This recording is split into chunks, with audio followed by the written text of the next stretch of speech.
When I was a younger child, I had watched Shining Time Station, so I knew Mr. Conductor, and I knew Didi Khan, and I knew all of that sort of cast of characters as well. So it felt very familiar to me. It was a really fun show to watch. By the time I got the script, I think I had grown out of it a little bit. I still had fond memories of it, but I think I was 11 or 12 and thought that that was for younger kids. But the thing was that I'd always liked younger kids, and I'd always liked being in movies for kids. So it felt it still felt like a fun thing to do.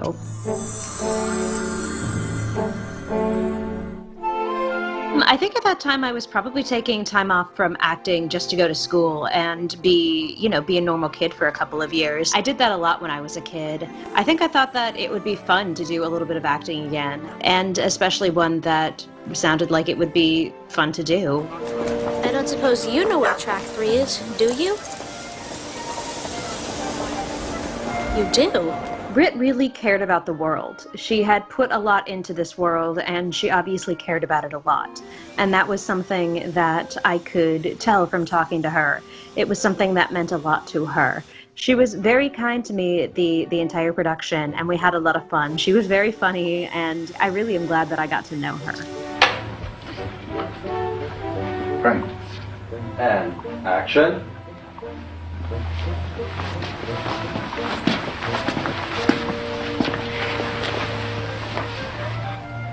What is this place? Where's everyone?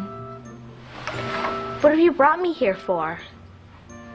Noise, noise, crash, crash. Light comes on. I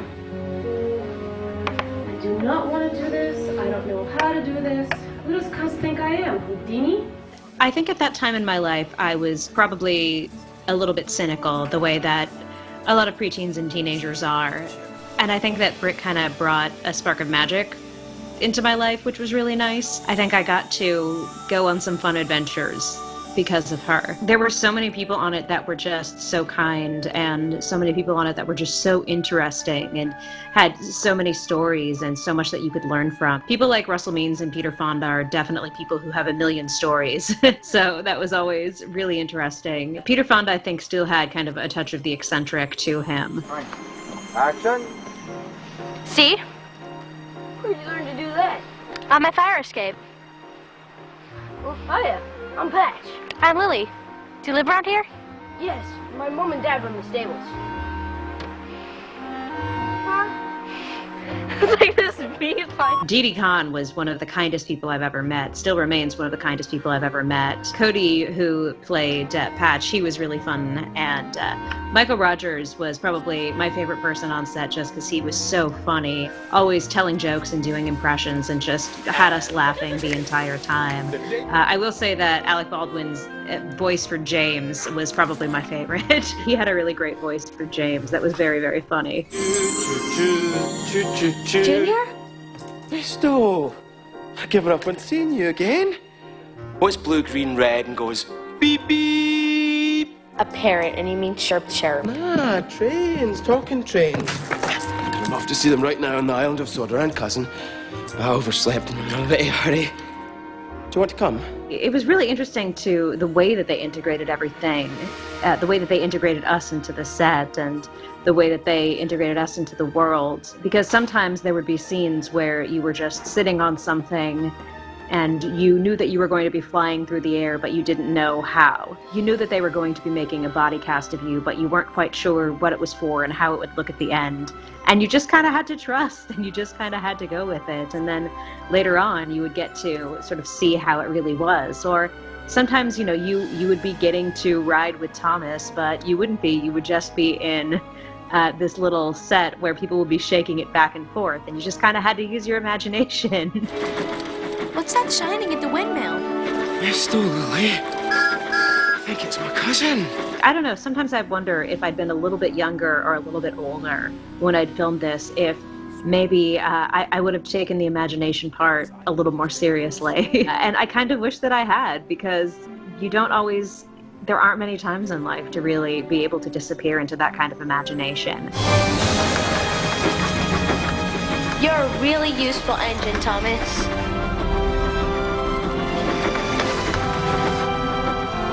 And the places that we filmed were just beautiful. I mean, still don't think I've been to any place in the world that is as beautiful as the Isle of Man. Just purple heather and blue ocean and green grass everywhere. Such beautiful old trains and such beautiful old buildings and so much history and so many interesting people there. It was a really beautiful place to go. I had a really wonderful time there. And then we got to film a lot in Toronto as well. And Toronto is really fun and always has been one of my favorite cities. I filmed a lot of movies when I was a kid, but just because of the people and places, Thomas was one of the most fun movies I worked on.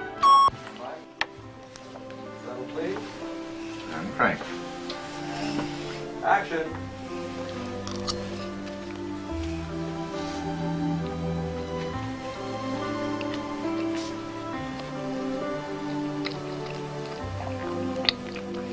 Don't you like photographs anymore, Grandpa? No. When I saw the movie, I remember thinking, wait, that's not how it's supposed to go. That's not what the plot is. And it felt strange to me that they made Diesel into this villain on the level of humans, because to me, I always felt like it made more sense to have the humans, you know, who are the ones building the trains, the ones building the railroads and railways, for them to be the ones that are the villains. And they took out so much of that, and that felt very strange to me. It took out this entire conflict, and they also cut down so much about my grandfather's character and his amount of loss and what he was, you know, feeling, and his regret and frustration and sadness, and so much of our relationship as well. And so watching the movie, I do remember being disappointed. I still was happy with how it had turned out, but I was disappointed with what they had cut and the way that it had gone. And I do remember feeling frustrated, like, hey, what happened to this? And there never really was any explanation for that. Hey, Mark only. Was that a dog I heard barking? Yeah, but he's gone now.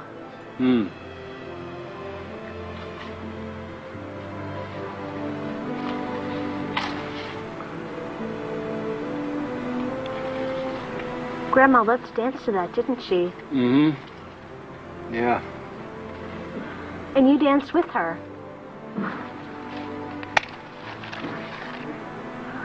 I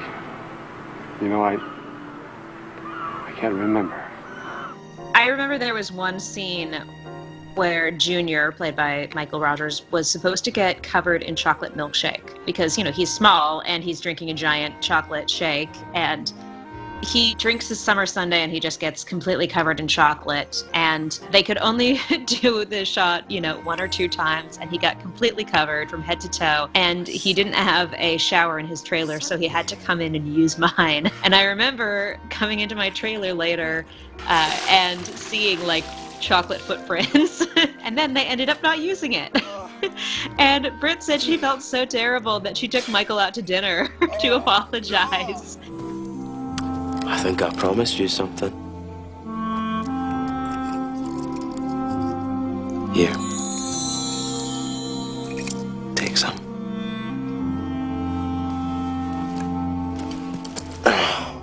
There were so many kind and funny people working on it. And it was really fun to see all the models of the trains and to look at them and to see, you know, what eventually we would be. And to know that we were, you know, going to be joining these two worlds together. We'll always remember our shining time together.